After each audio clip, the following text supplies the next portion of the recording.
they are calling your boarding pass or something. They are looking for you. Tell us where you are, where you're going, and why. I'm in Kigali, Rwanda, heading to Dar es Salaam, Tanzania. I should have been in Tanzania at around 4:30 p.m., but the flight was delayed, and we are leaving in the next probably 40 or 30 minutes. But they have taken good care of us. I've eaten food that I didn't imagine, that I didn't budget for on my way to Dar es Salaam. 2 delicious meals, a very comfortable hotel room, as I waited for the 11 p.m. flight, which is a midnight in Kampala. Traveling to Dar es Salaam for the first legs of the CAF Champions League quarterfinals. That's on Friday and Saturday. 2 of the biggest teams on the continent. That's Al Ahly from Egypt, the defending champions of this very competition, 11-time winners, and Mamelodi Sundowns, one of the other top teams of the continent. They are playing against Simba, that's Al Ahly on Friday, and Mamelodi are playing against Yanga on Saturday. Now, this doesn't happen often, that you have 2 of the best teams on the continent playing against 2 of the best teams in the region on the same weekend. And when I looked at the fixture, I told myself, I'm not going to miss this for the world. I'm going to do whatever it takes to go out there and be part of history. And the reason I'm traveling this early is because the last time I was in Tanzania covering the Kariakoo Derby, the days leading up to the Kariakoo Derby were very exciting, priceless moments, and I want to be part of that experience this time round. I mean, Yanga, Simba have all been rallying their fans to turn out in big numbers for those particular games. Everyone is doing their campaign differently, and the games are selling out. I have a feeling by Wednesday, both those games are going to be sold out. And I'm just waiting to see how the defending champions, Al Ahly, or even Mamelodi Sundowns, are going to conduct business because Yanga and Simba have put themselves in that position where they feel that they are part of the big boys on the continent. They can rub shoulders with the big boys on the continent, and they can do exactly what Al Ahly, Mamelodi Sundowns, and all the other teams have done. So that is the reason why I want to go and be part of this experience, at least for between now and Saturday when the last game is played. Okay, all the best, and we hope no further delays to your journey. Andrew, what's your starter for the week? Just how big and how monumental this is where Clive is. Just imagine it. 2 clubs in Uganda hosting Ahly and Mamelodi Sundowns same weekend in the quarter-final of continental football. Just imagine it. It's huge. It's huge, and both games are going to have stadiums full to capacity. That's huge. I mean, that's something that as Uganda we look at and you're like, just one of the graphics that they were showing, maybe the director could show them again, shows one of the games. I think the VIP section sold out. By Yanga, and I like the kind of drive that Clive has. I wish I was your age, because now I have a bit of miles on me, and sometimes my miles are not allowing me. But look at that, what they've done. Sold out. VIP. Sold out. Yeah, people already bought their tickets, and that VIP for Yanga. That's Yanga, because they're the ones with the yellow and green team that struggle in some years when the politics is not going well. But quite an occasion. For me also an example, we always talk about where we want our clubs to go. The clubs that Clive is going to watch are the closest we can copy what we can do with Ugandan football. Not just admire, these ones we can copy. Because they are not too far ahead yet. Because the club will be discussing amongst the greatest of all time. Al Ahly is the stuff of dreams of what football should be. Because we're going to talk about a club that is not inferior to Barcelona and Real Madrid. Maybe in global appeal, yes, they may be inferior, but with the structures they've set up at that club, the institution that Al Ahly is, and now for Clive to be watching what Young and Simba have done, and I know he's very knowledgeable. This was the first time he's traveling, like he said. When he mentioned Kariakoo Derby, like it's called, I think it's Simba versus Young. I think imagine that everyone who is watching the show, he knows what that exactly means, because it's not in Acholi or in Lutoro. yeah, where we could easily relate that if it's karaoke. So eventually, so Clive, glad that you're going to be part of the occasion. I can't wait to hear all the stories that you'll be telling in the morning. But even the stories that you do not tell, you can send them to my inbox. Thank you. But the standing has actually helped us realize that you're beginning to look your job. When they say head of sports, Nation Media Group Uganda, and people look at you, the tummy, the swag, I mean, you're just looking your job. Thank you. Thank you. Okay, thank you, Clive. We hope to join you a little bit later. Isma, your starter for the week. I know I had started with Andrew, but they're telling me I go to Isma. Oh, you want to start with me? Mine is going to be very simple. It comes from the rugby. The season has been very difficult to get exciting, the Nile Special Rugby Championship, for one simple reason, is that the 12 teams, after playing, there's going to be a more exciting knockout round. So games are getting by like nothing happened, because in the end it's going to be number 1 against number 8. But this weekend I found it very important to talk about what is the biggest game in Ugandan rugby. Because over the weekend there was Cobs against Heathens at Legends. Eventually, Cobs lost again, because remember they lost in the Uganda Cup semi-final that we talked about not too long ago. This is match day 8 out of 11 that they will be playing. Now Heathens, who are top of the league, won the game 21-13 despite getting battered for the entire first half. Very resilient, got through that phase. And after they got through that and led the game 10, at some point led 10-3, because Cobs got the first try, got the first penalty, Josiah Sempeke.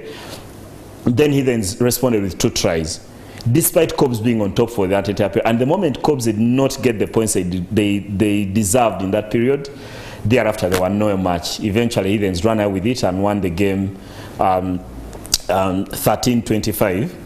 Which was a good result, which means Heathens are the only team that remain unbeaten. Cobs have lost for the 3rd time, which is also the same result that the champions of the league have now, because Pirates have also lost 3. On Saturday, they also lost to Toyota Buffaloes at Chadondo, 11-0.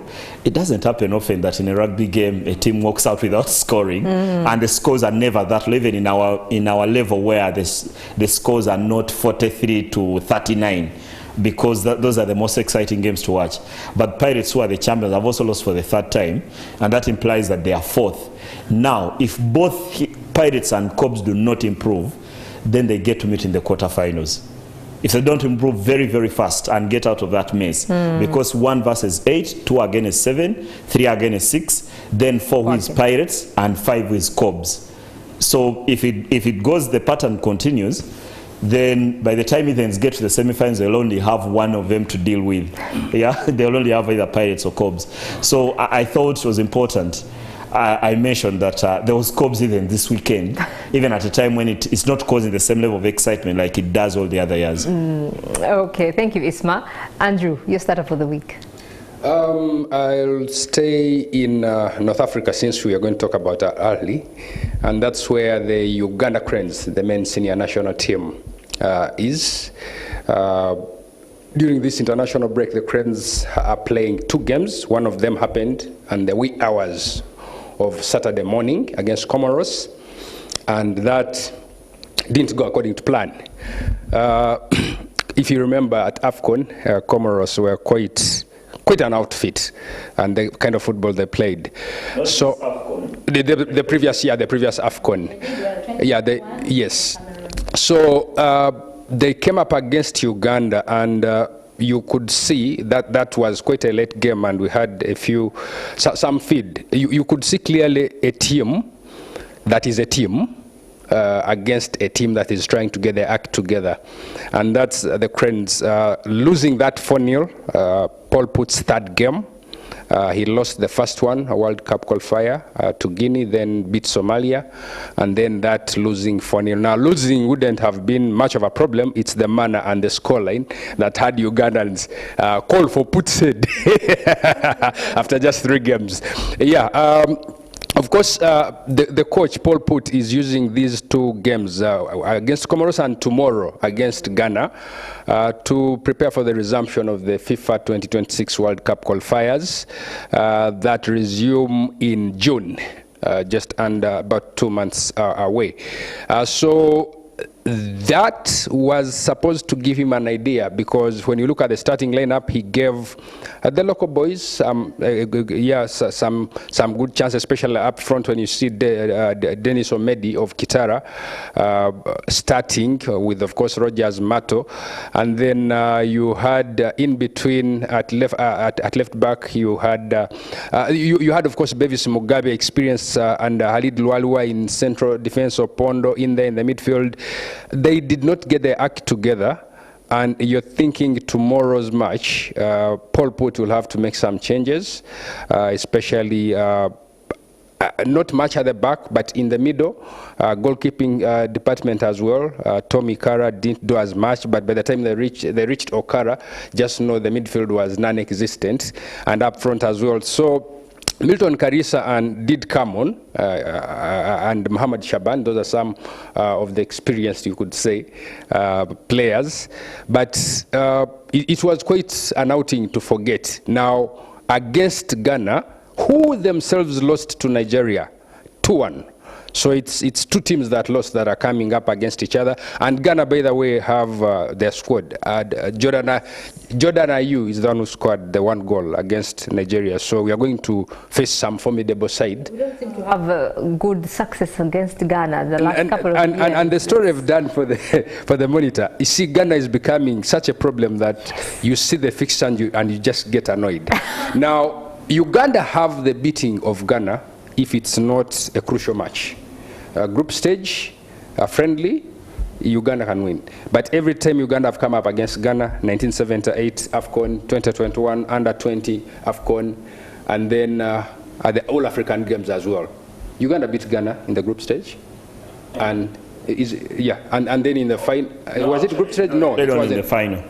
Because in the group stages, Uganda played Nigeria, Senegal, and South Sudan. Yeah. So you're having all these finals whereby suddenly, mentally, it departs from us.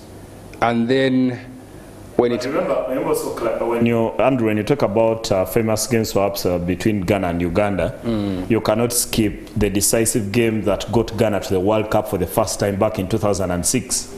That game played in Kumasi, which Ghana won by 2-0. Of course, Uganda was not fighting with them to get into the World Cup, but Ghana needed to win that game to go to the World Cup for the first time. I think one of the scorers was the striker. Never very good, but got some goals in there. And then I think Mike Essien got the other goal. The legend himself? No. Not Jan. Not Jan. The other striker, the name skips. Yeah, but that game ended 2-0. Because one of the stories where I remember it is one of the Cranes players told me they were dropped at the taxi park at 3:30 a.m. and given 5,000 shillings to go home. Those were the times of the Cranes 2006 World Cup qualifier. When they returned from Kumasi through Addis, dropped at the old taxi park outside by the FUFA bus. Whatever transport FUFA had got them, and they were given 5,000 shillings to go home. So the game stuck. And the team that had been competing was fighting to go to the World Cup. Maybe it shows why we haven't got to the World Cup yet 18 years later. But you can see it's the crucial moments where they know we've got them mentally. They know we've got them, because even in the underage, I mean, you see clearly the Cranes were the best team at African Games. Arguably, the way they played, the goals they scored. So it's coming up to a point whereby, you know, if it's a final and it's Ghana, but tomorrow they have a chance to do what the Savio Kabugo did the other day when they came. Was it? I don't remember which qualification that was. Savio Kabugo scored the only header. Uganda won. There was also a very disappointing. During that World Cup qualifiers, there was a 1-1 draw at Nambole.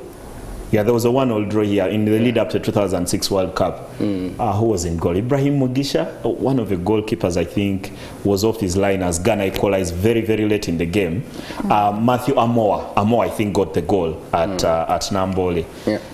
When you talk about crucial moments, because in that game at Nambole, Uganda outplayed Ghana but still found room to give one equalizer. Yeah. That's how good Uganda was. That's it. So tomorrow, 7 p.m., they have a chance to avenge, but the fact that it's a friendly and there's nothing to fight for, Uganda could actually get a draw or something. But you still need to put your best foot forward.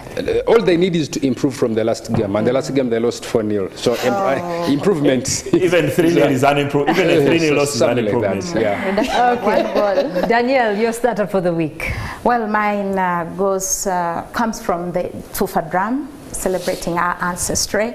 And over the weekend, we had the finals of the year 2024, in which Lango province. Lango. Yes, Lango. But I was speaking to Lango, and we say Lango. Something like that, yeah. So they reached the finals. That is actually a consecutive final, because they were finalists last year and they lost to West Nile. But this time round, they were ready to fight to the end, and they beat Busoga province by 2-1 in a game that I think the win was expected, given the consistency of Lango region and how they have been reaching there, although they have not been winning. I remember, I think the time when actually won, they stopped at the semi-finals. Then they came last year. They were beaten finalists. Then this time round they reached the finals and they disciplined Busoga, and no doubt they have had that supportive fan base that has helped them each time.